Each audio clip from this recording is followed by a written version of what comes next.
Welcome back to Yahoo Finance, everyone. Now, for those of you who are returning to the office, some of you dreading it, some of you can't wait to get back there. But what are you going to wear and how are you going to look? It's interesting because a lot of people are spending big bucks to look good to return to the office. In fact, Dr. Robert Schwartz, an Upper East Side-based plastic surgeon, has seen a 30% uptick in the business over the last 6 months. Are we doing too much? How do you think people feel about returning to the office?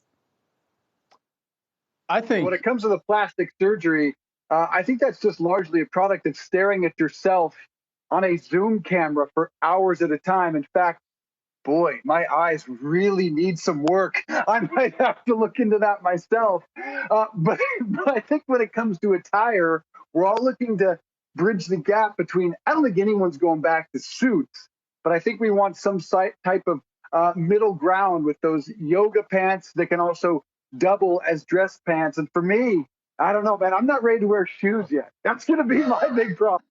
I don't like to wear shoes, guys. All right, well, there's a company named Crocs that's music to their ears, I'm sure. And we will get you some gibbets as a warm welcome back to the studio as well. I think many people find themselves in the same camp. I mean, look at me, look at many of us. The entire fashion that we bring even on camera with us, that has changed. And it kind of dovetails back to where these consumer habits have shifted towards. It's for that comfort. And it's all of us reemerging back into this reality and this social construct of work or in office or at work, wherever that may be, in whatever capacity, that we want to be comfortable and take some of what made us comfortable over the course of the pandemic, bring that same sense of comfort into the office with us. And so that's had a lot of that's moved the dial on a lot of the kind of flexible fabrics or technical fabrics. Lululemon's done well on that. We've also seen Athleta do well on this.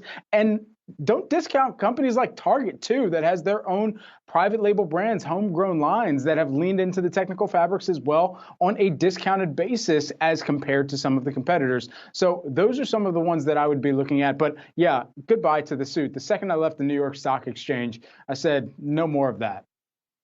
And it's interesting because it was the stock exchanges that we did see trying to make things more casual even before the pandemic, obviously within reason, because everyone's definition of casual, I mean, it can leave a lot to the imagination. But I do think we are going to see more offices, trying to make it a more comfortable space. It's hard enough to hold on to workers amid the great resignation or the great transition. The last thing you want is for someone to come back and say, this isn't for me. I want a place that feels more like me, where I can express myself and be comfortable and still get my work done and still be productive.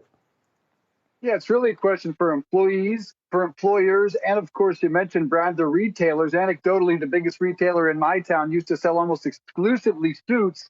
That section has gone from half the store to less than a quarter as they've gotten into the athleisure game and trying to play catch up, trying to evolve.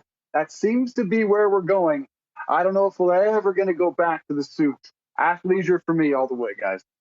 Yeah, we're going to be watching closely to see what some of our coworkers are wearing when we come back. But ultimately, just looking forward to seeing everybody safe, comfortable, and hopefully just doing the thing we do on a daily basis all together once again.